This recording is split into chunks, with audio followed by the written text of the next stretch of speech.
Birla open minds international school Karimnagar nursery to grade 8 with IIT NEET foundation AC campus డ్యాన్ residential అడ్మిషన్లు జరుగుతున్నవి. అలాగే మరికొన్ని కీలకమైనటువంటి నియోజకవర్గాల యొక్క ప్రస్తావన కూడా చేయాలి.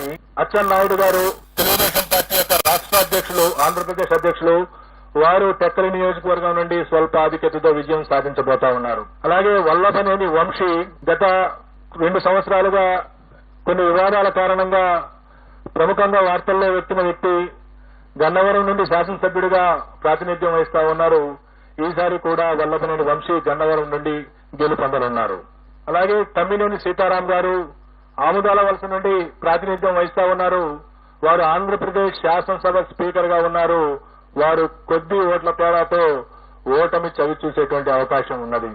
అలాగే రఘురామకృష్ణరాజు గారు, కనుమూరి రఘురామకృష్ణరాజు గారు ప్రస్తుతం నర్సాపురం నుండి ఎంపీగా ఉంటూ ఇటీవల తెలుగుదేశం పార్టీలో చేరి ఉండి నుండి శాసనసభకు పోటీ చేయడం జరిగింది.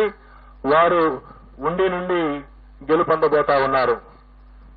అలాగే బూడి ముత్యాల నాయుడు గారు, వారు ప్రస్తుతం ఆంధ్రప్రదేశ్ ఉప ముఖ్యమంత్రిగా ఉన్నారు. వారు అనకాపల్లి నుండి, గతంలో వారు మాడుగుల నుండి శాసనసభ్యులుగా ఉన్నారు. ఈ ఎన్నికల్లో అనకాపల్లి నుండి పార్లమెంటు సభ్యులుగా పోటీ చేస్తున్నారు. వారు భారతీయ జనతా పార్టీ అభ్యర్థి సీఎం రమేష్ చేతిలో ఓటమి చవిచూడనున్నారు. అలాగే వైఎస్ఆర్ కాంగ్రెస్ పార్టీ యొక్క ముఖ్య నాయకులు శ్రీ విజయసాయి రెడ్డి గారు, వారు నెల్లూరు పార్లమెంటు నుండి పోటీ చేయడం జరిగింది. వారు నెల్లూరు పార్లమెంటు నుండి ఓటమి చవిచూడబోతా ఉన్నారు. రాష్ట్రంలో హోరాహోరీ పోటీ జరిగినటువంటి పార్లమెంటులో అమలాపురం పార్లమెంటు, రాజమండ్రి పార్లమెంటు, నర్సరావుపేట పార్లమెంటులో ఫలితం కేవలం 2 లేదా 3% లోబడి ఉండబోతా ఉంది. ఈ విధంగా రాష్ట్రంలో ఉన్నటువంటి 4 రాజకీయ పార్టీల యొక్క ముఖ్య నాయకుల యొక్క గెలుపు ఓటముల్ని మనం చర్చించుకున్న తర్వాత ఈ ఎన్నికల్లో కీలకమైనటువంటి అంశాలను కూడా నేను ప్రస్తావించవలసి ఉంటుంది. తెలుగుదేశం పార్టీ గత 5 సంవత్సరాల నుండి ప్రతిపక్షంలో ఉన్న కారణంగా గత ఎన్నికల్లో 2019 శాసనసభ ఎన్నికల్లో చరిత్రలో ఎప్పుడు లేని విధంగా 10% మించినటువంటి ఓట్ల తేడాతో ఓడినటువంటి కారణంగా పొత్తు తప్పదు అని తెలుసుకున్నటువంటి పార్టీ నాయకత్వం జనసేన పార్టీని పొత్తులోకి ఆహ్వానించడం, ఆ తర్వాత కూడా గెలుపుకు కేవలం జనసేన మాత్రమే కాదు, మరొక బలమైనటువంటి రాజకీయ పక్షం యొక్క అవసరం ఉన్నదని తెలుసుకుని భారతీయ జనతా పార్టీతో కూడా చివరి వరకు పొత్తు కోసం ప్రయత్నం చేసి భారతీయ జనతా పార్టీని కూడా పొత్తులో కలుపుకున్నటువంటి పరిస్థితిని రాష్ట్ర ప్రజలందరూ చూశారు. ఒకవైపు ఈ రాష్ట్ర ముఖ్యమంత్రి వైఎస్ఆర్ కాంగ్రెస్ పార్టీ అధ్యక్షుడు వైఎస్ జగన్మోహన్ రెడ్డి సంక్రాంతి నాటికే అభ్యర్థుల్ని 90% మందిని ప్రకటించేసి నియోజకవర్గాల వారీగా, జిల్లాల వారీగా, ప్రాంతాల వారీగా సిద్ధం వంటి సభలను ఏర్పాటు చేసుకుని ప్రజల్లోకి పోతా ఉంటే ప్రతిపక్ష కూటమి సీట్ల సర్దుబాటు, ఆ సీట్లలో ఏ అభ్యర్థిని నిలబెట్టాలి అనేటువంటి విషయంలోనే ఆల్మోస్ట్ నామినేషన్స్ వరకు ఆగినటువంటి పరిస్థితిని మనం చూశాం. అదే కాకుండా గత 5 కరోనా కాలాన్ని తీసివేయగా మిగతా కాలంలో ఈ రాష్ట్ర ప్రభుత్వం అవలంబించినటువంటి నూతన విధానాలు, వాలంటీర్ వ్యవస్థ ద్వారా ప్రతి ఇంటి గడప వద్దకు ప్రభుత్వ సేవలను చేర్చడం ఏదైతే ఉందో, ఇది నేను గతంలో కూడా చెప్పాను.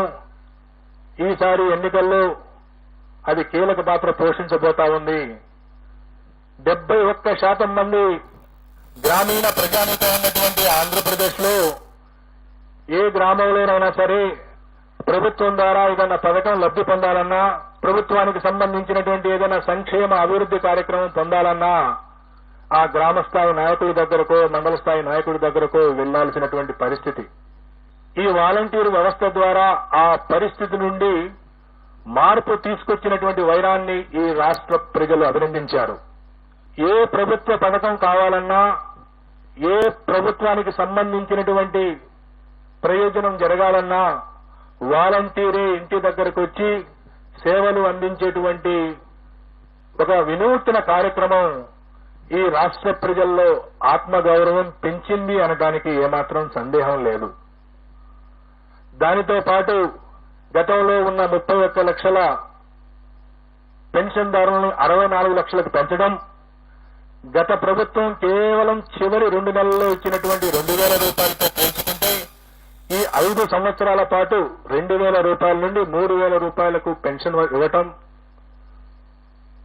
దీంతో పాటు గ్రామ సచివాలయ వ్యవస్థ ద్వారా అనేక రకాల ప్రభుత్వ ప్రయోజనాలను మన గ్రామం వద్దకే తీసుకొచ్చారనేటువంటి భావన గ్రామీణ ప్రాంత ప్రజల్లో పెరగటం, వీటన్నిటికి మించి ప్రతి 2 నెలలకో 3 నెలలకో మహిళల ఖాతాల్లో ప్రభుత్వం జమ చేస్తున్నటువంటి వేలాది రూపాయలు గ్రామీణ ఆర్థిక వ్యవస్థ విషయంలో గ్రామీణ ప్రజానీకం ఆర్థికంగా వారికి వెసులుబాటు కల్పించే విషయంలో ఈ ప్రభుత్వం విజయం సాధించింది. ఈ ప్రభుత్వానికి సుమారుగా 56% మంది మహిళలు తిరిగి ఎన్నుకోవడానికి మొన్న ఓటు వేశారు. ఈ రాష్ట్రంలో ఉన్నటువంటి అన్ని వర్గాల మహిళల్లో ఎస్సీ, ఎస్టీ, బీసీ, మైనార్టీలు అనేది కాదు, ఓవరాల్ గా మహిళల్ని శాంపిల్ గా తీసుకుంటే 56% మంది మహిళలు ఈ పార్టీకి, వైఎస్ఆర్ కాంగ్రెస్ పార్టీకి ఓటు వేసినటువంటి పరిస్థితి. కేవలం 42% మంది మాత్రమే తెలుగుదేశం పార్టీ కూటమికి మహిళల్లో ఓటు పడింది. అలాగే పురుషుల్లో ఎన్డీఏ కూటమి ఆధిక్యత సాధించింది.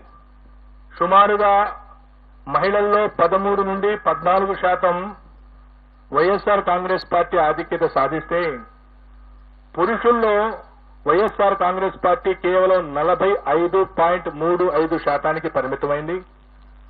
తెలుగుదేశం కూటమి 51.56%, అంటే సుమారుగా 6% మగవాళ్లలో తెలుగుదేశం పార్టీకి ఓట్లు ఎక్కువ పట్టడం మనం చూశాం. ఒకవైపు రాష్ట్రంలో మహిళల సంఖ్య ఎక్కువగా ఉండటం, మొన్న జరిగిన ఎన్నికల్లో 4,78,000 ఓట్లు, సుమారుగా 1.43% మంది మహిళలు పురుషుల కంటే అదనంగా ఓటు వేయటం, ఆ అదనంగా ఓటు వేసినటువంటి మహిళల్లో సుమారుగా 56% మంది వైఎస్ఆర్ కాంగ్రెస్ పార్టీకి ఓటు వేయడంతో పాటుగా వైఎస్ఆర్ కాంగ్రెస్ పార్టీకి వెన్నుదన్నుగా నిలిచినటువంటి ఎస్సీ, ఎస్టీ, మైనారిటీ వర్గాలతో పాటుగా ఈ గత 4 ఏళ్లుగా ఈ ప్రభుత్వం అనుసరించినటువంటి అనేక అభివృద్ధి, గ్రామీణ ప్రాంతాల్లో అభివృద్ధి, అలాగే సంక్షేమ కార్యక్రమాలు, డైరెక్ట్ బెనిఫిట్ స్కీమ్స్ కారణంగా బీసీలలో కూడా వైఎస్ఆర్ కాంగ్రెస్ పార్టీ గణనీయమైనటువంటి ఓట్లు సాధించింది.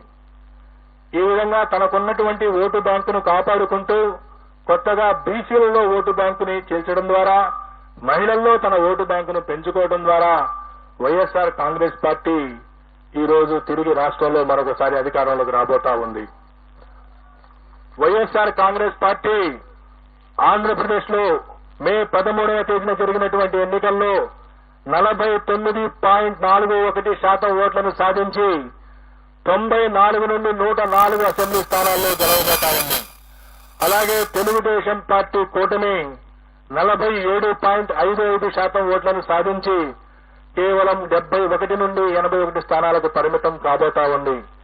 ఇతర పార్టీలు, ఇండిపెండెంట్ అభ్యర్థులు 3.04% ఓట్లకు పరిమితం కాబోతా ఉన్నాయి.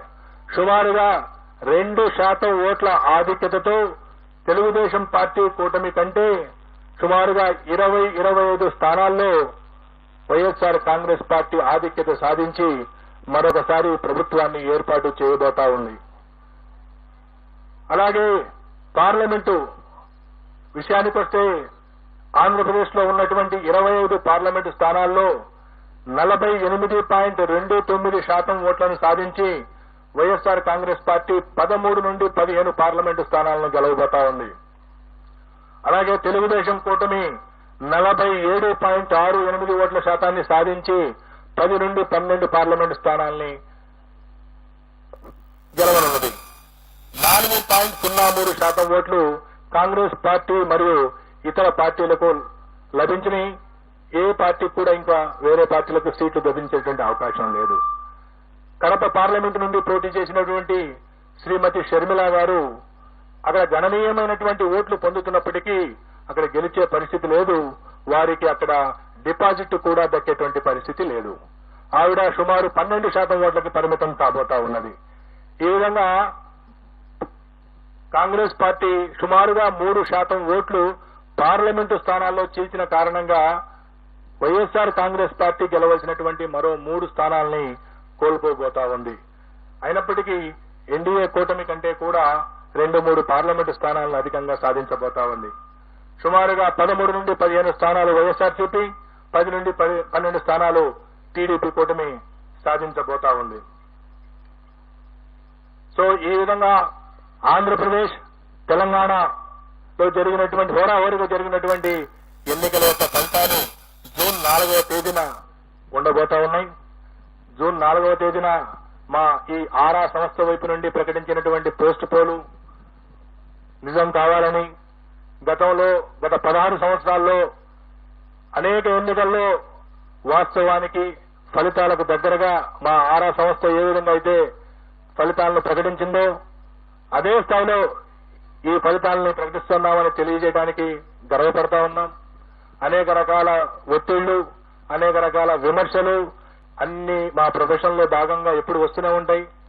ఎప్పుడు కూడా ఎటువంటి ప్రభావాలకు లోను కాకుండా సంస్థను సంస్థగా, మేము నమ్మినటువంటి వృత్తిని వృత్తిగా భావించి ఎన్నికల కంటే ముందు ఏదైనా లీకులు ఇవ్వమని ప్రకటించమని ఎన్ని రాజకీయ పార్టీలు కోరినప్పటికీ ఎక్కడా ప్రతిస్పందించకుండా, ఒక్క ఓటర్ను కూడా ప్రభావితం చేయకుండా పోలింగ్ ముగిసిన తర్వాత సుమారు 21-22 రోజుల తర్వాత మేము ఈ ఫలితాలని మీ ముందు పెడుతున్నాము. కాబట్టి ఈ ఫలితాల ద్వారా ఎవరూ కూడా ఎటువంటి ఫలితాలు వచ్చే వరకు 4వ తేదీ ఫలితాలు వచ్చే వరకు ఆందోళన చెందవలసిన అవసరం లేదు. మరీ ముఖ్యంగా బెట్టింగులు లాంటి ప్రమాదకరమైనటువంటి వాటి జోలికి పోవద్దని చెప్పి మీడియా ద్వారా రాష్ట్ర ప్రజలందరికీ విజ్ఞప్తి చేస్తూ ముగిస్తున్నాను. ధన్యవాదాలు.